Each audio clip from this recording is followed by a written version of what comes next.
Sik.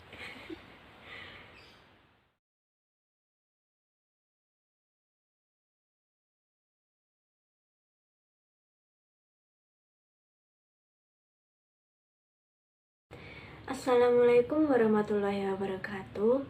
Perkenalkan, nama saya Rindi Laila Alawiyah, NIM 20.5.52.0094 dari kelas Akuntansi F1, jurusan S1 Akuntansi, Fakultas Ekonomika dan Bisnis, Universitas Tikubang Semarang, atau biasa disingkat Unisbang. Saya akan mempresentasikan tentang tata kelola perusahaan atau Good Corporate Governance. Sebelumnya, ada yang tahu nggak apa itu tata kelola perusahaan? Bagaimana penerapan tata kelola perusahaan di suatu perusahaan? Langsung saja yuk kita bahas.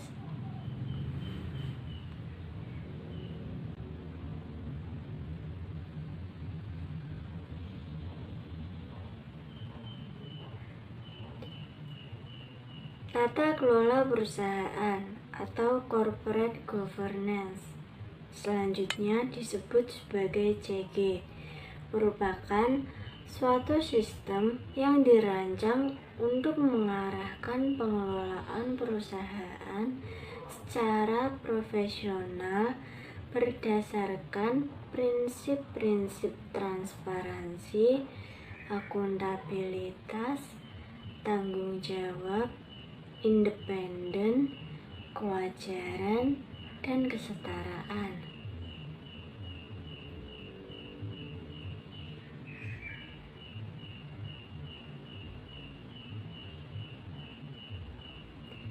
Berikut pengertian tata kelola perusahaan menurut para pakar. Yang pertama, dari Cadbury Committee of United Kingdom tahun 1922. Tata kelola perusahaan adalah seperangkat peraturan yang mengatur hubungan antara pemegang saham, pengurus atau pengelola perusahaan, pihak kreditur, pemerintah, karyawan, serta para pemegang kepentingan internal dan eksternal lainnya yang berkaitan dengan hak-hak dan kewajiban mereka, atau dengan kata lain, suatu sistem yang mengarahkan dan mengendalikan perusahaan. Yang kedua, menurut Mu Effendi tahun 2009 dalam bukunya yang berjudul The Power of Good Corporate Governance. Pengertian GCG adalah suatu sistem pengendalian internal perusahaan yang memiliki tujuan utama mengelola risiko yang signifikan guna memenuhi tujuan bisnisnya melalui pengamanan aset perusahaan dan meningkatkan nilai investasi pemegang saham dalam jangka panjang.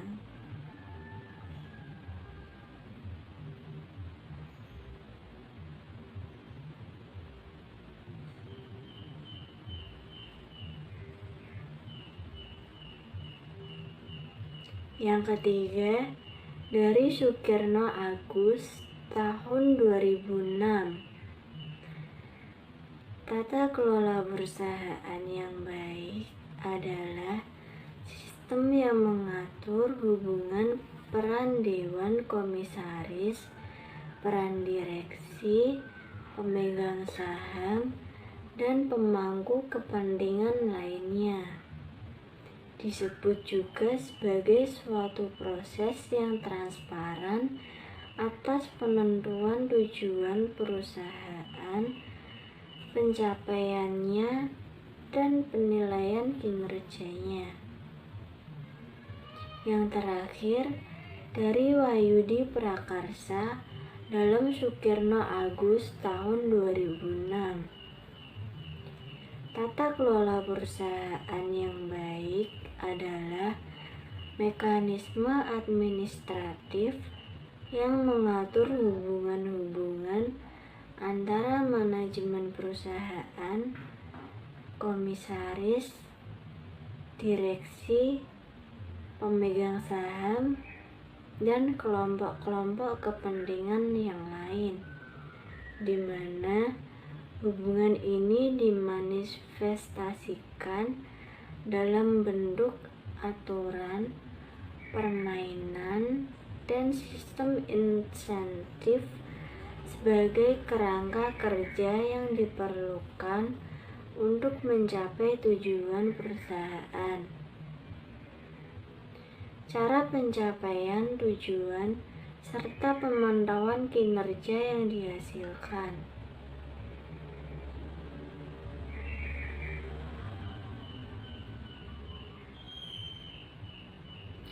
Dari pengertian tata kelola perusahaan yang disebutkan sebelumnya, dapat disimpulkan bahwa tata kelola perusahaan yang baik atau good corporate governance adalah struktur dan mekanisme yang mengatur pengelolaan perusahaan sehingga menghasilkan nilai ekonomi jangka panjang yang berkesinambungan bagi para pemegang saham maupun pemangku kepentingan. Good corporate governance atau tata kelola perusahaan yang baik adalah unsur utama yang dipertimbangkan oleh investor saat ia memilih sekian banyak perusahaan untuk berinvestasi. Hal ini karena sebuah perusahaan yang memiliki tata kelola perusahaan yang baik dipimpin oleh para eksekutif yang jujur dan berpengalaman dan memiliki kemampuan organisasi yang mumpuni, sehingga menumbuhkan keyakinan di hati para investor untuk memilih perusahaan tersebut sebagai tempat menanamkan uangnya. Istilah good corporate governance yang sering dibahas sebagai sistem tata kelola perusahaan yang baik terdiri dari sejumlah hal yang saling berkaitan. Di antaranya adalah sistem aturan yang diterapkan dalam praktek yang jujur dan proses bisnis yang kokoh, dengan kepemimpinan yang baik dan kepaduan operasional organisasi yang berjalan dengan baik. Pelaksanaan prinsip GCG didasarkan pada Peraturan Menteri BUMN Nomor per 01 MBU 2011 tanggal 1 Agustus 2011 tentang penerapan praktik good corporate governance pada badan usaha milik negara atau BUMN yang menyebutkan ketentuan serta pedoman pelaksanaan GCG di perusahaan. Penjabaran landasan pelaksanaan GCG tersebut juga diperjelas dalam anggaran dasar perusahaan, pedoman-pedoman, dan berdasarkan peraturan perundang-undangan yang berlaku.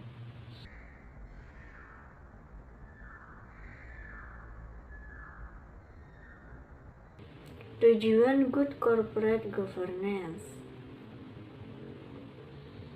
Yang pertama, meningkatkan efisiensi, efektivitas, dan kesinambungan suatu perusahaan sehingga dapat memberikan kontribusi kepada terciptanya kesejahteraan pemegang saham, pegawai, dan masyarakat. Yang kedua, meningkatkan legitimasi organisasi yang dikelola dengan terbuka, adil, dan dapat dipertanggungjawabkan. Yang ketiga, dapat meningkatkan disiplin dan tanggung jawab dari organ perusahaan untuk menjaga kepentingan serta melindungi hak dan kewajiban anggota perusahaan.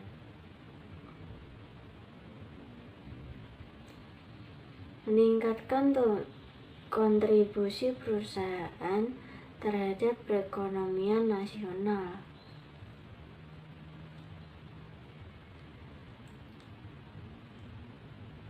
Yang kelima, meningkatkan investasi nasional serta mensukseskan program privatisasi perusahaan-perusahaan pemerintah. Yang ketujuh, solusi dalam menghadapi tantangan perusahaan ke depannya. Dalam sistem tata kelola perusahaan yang baik ini, terdapat sejumlah unsur pemangku kepentingan yang terpadu secara baik, hingga tercipta keseimbangan antara berbagai kebutuhan para pemegang saham, manajemen, konsumen, vendor, dan investor, serta pemerintah dan masyarakat. Good corporate governance juga menggambarkan baiknya kerangka kerja perusahaan yang menggambarkan tujuan mengapa ia didirikan. Sistem tata kelola perusahaan yang baik ini juga melingkupi sejumlah aspek dalam organisasi. Di antaranya adalah yang pertama, perencanaan strategis yang matang. Yang kedua, kendali internal yang terstruktur. Yang ketiga, pengukuran performa yang objektif dan adil. Yang keempat, transparansi keuangan perusahaan.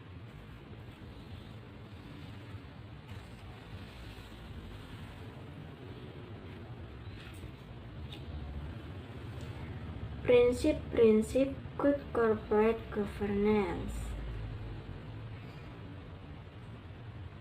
Yang pertama, transparansi. Yang kedua, akuntabilitas.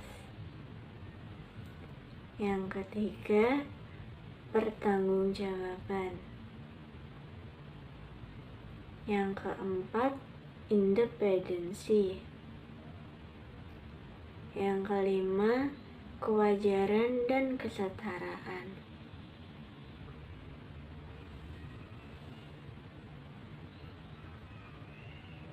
Transparansi, yaitu asas keterbukaan selalu diterapkan dalam menjalankan bisnis melalui penyediaan informasi yang material dan relevan, serta dengan cara yang mudah diakses dan dipahami oleh pemangku kepentingan.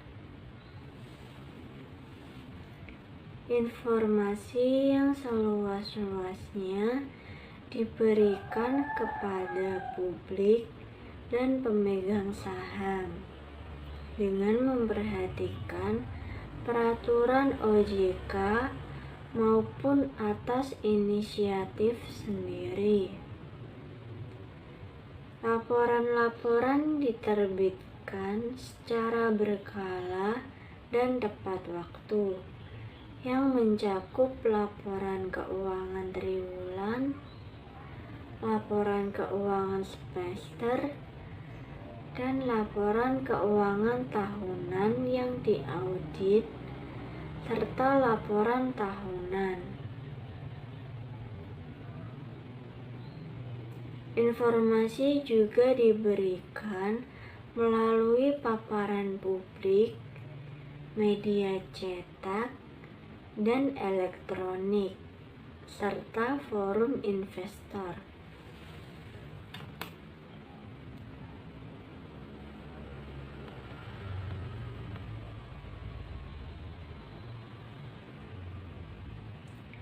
Akuntabilitas. Perseroan memiliki sistem pengelolaan perusahaan yang mendukung terciptanya kejelasan fungsi, pelaksanaan dan pertanggungjawaban kinerja organ perusahaan.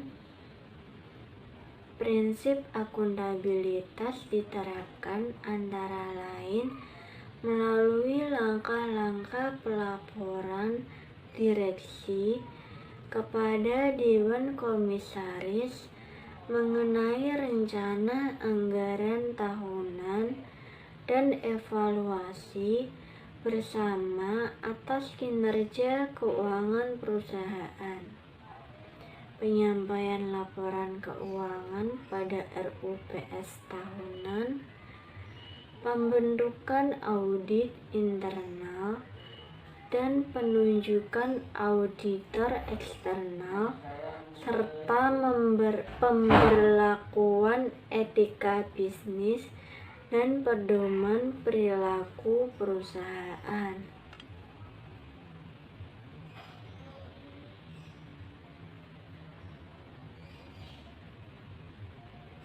Pertanggungjawaban, yaitu perseroan memiliki sistem pengelolaan perusahaan yang mendukung terciptanya kejelasan fungsi, pelaksanaan dan pertanggungjawaban kinerja organ perusahaan. Prinsip akuntabilitas diterapkan antara lain melalui langkah-langkah pelaporan direksi kepada Dewan Komisaris mengenai rencana anggaran tahunan dan evaluasi bersama atas kinerja keuangan perusahaan. Penyampaian laporan keuangan pada RUPS tahunan, pembentukan audit internal, dan penunjukan auditor eksternal, serta pemberlakuan etika bisnis dan pedoman perilaku perusahaan. Independensi, yaitu perseroan selalu memastikan bahwa pengelolaan perusahaan dilakukan secara independen sehingga masing-masing organ perusahaan tidak saling mendominasi dan tidak dapat diintervensi oleh pihak lain. Sebagai contoh, Dewan Komisaris dan Direksi Perseroan memiliki pendapat yang independen dalam setiap keputusan yang diambil. Namun, dimungkinkan untuk mendapatkan saran dari konsultan independen, hukum, sumber daya manusia, dan komite-komite untuk menunjang kelancaran tugasnya. Saat ini, Dewan Komisaris Perseroan beranggotakan 3 orang, 1 komisaris utama dan 2 lainnya komisaris.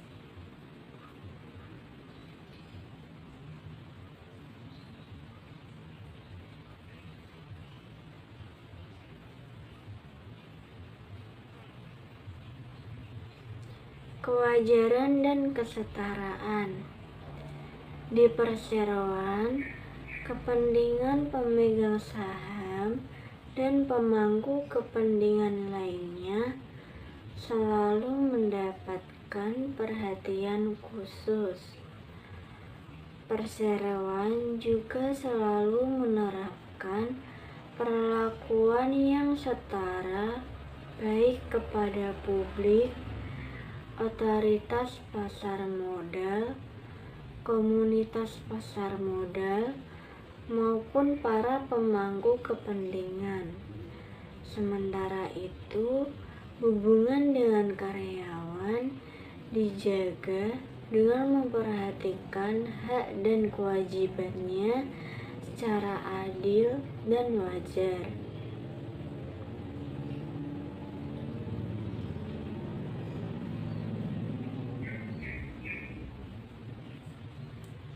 Untuk memastikan bahwa penerapan asas-asas GCG dalam setiap aspek bisnis perseroan, maka diperlakukan peran aktif serta dukungan dari Dewan Komisaris dan Direksi.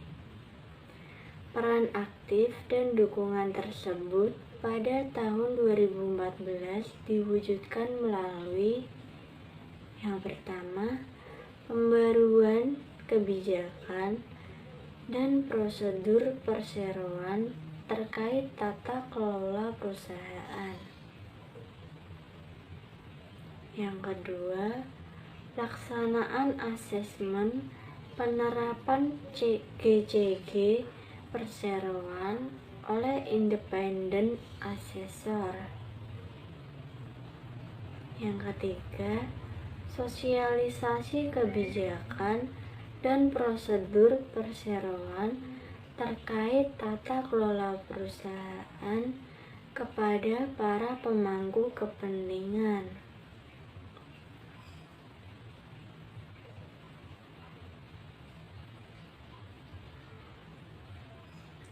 Keuntungan good corporate governance untuk perusahaan. Yang pertama, mendorong tercapainya kesinambungan perusahaan melalui pengelolaan yang didasarkan pada 5 asas GCG.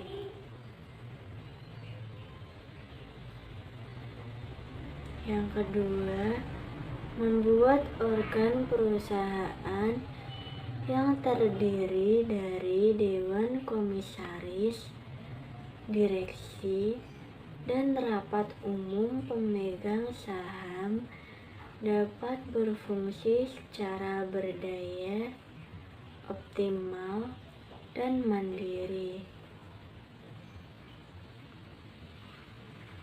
Yang ketiga, mempertinggi nilai moral di dalam perusahaan karena dapat mendorong pemegang saham, anggota Dewan Komisaris, dan anggota direksi agar dalam membuat keputusan dan menjalankan tindakannya karena terdapat kewajiban untuk patuh terhadap peraturan perundang-undangan.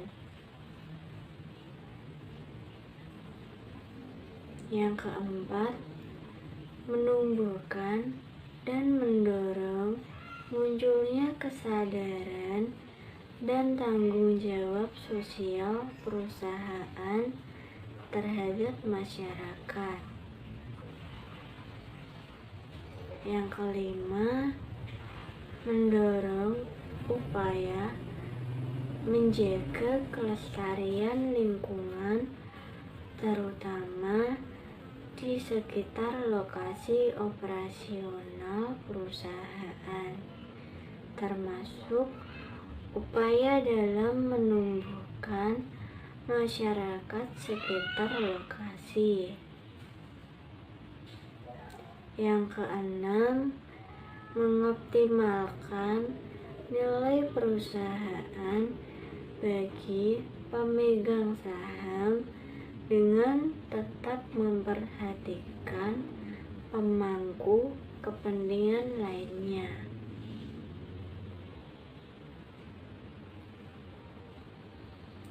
Kebijakan tata kelola perusahaan. Tata kelola perusahaan yang baik berisi arahan strategis, direksi, dan dewan komisaris dalam penerapan GCG di perusahaan dan menjadi induk kebijakan perusahaan yang menjadi acuan bagi seluruh kegiatan, meliputi hubungan antara perusahaan dengan pemegang saham, fungsi serta dewan komisaris dan direksi, hubungan perusahaan dengan pemangku kepentingan, dan prinsip-prinsip mengenai kebijakan pokok perusahaan. Sekian presentasi yang dapat saya sampaikan.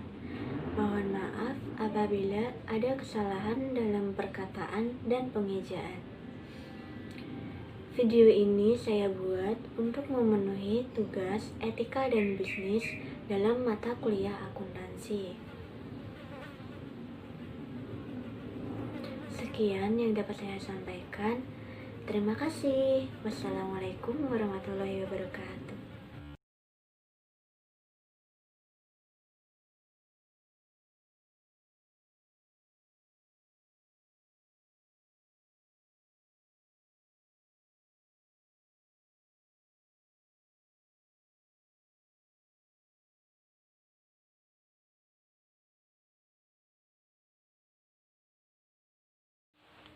La la la la la.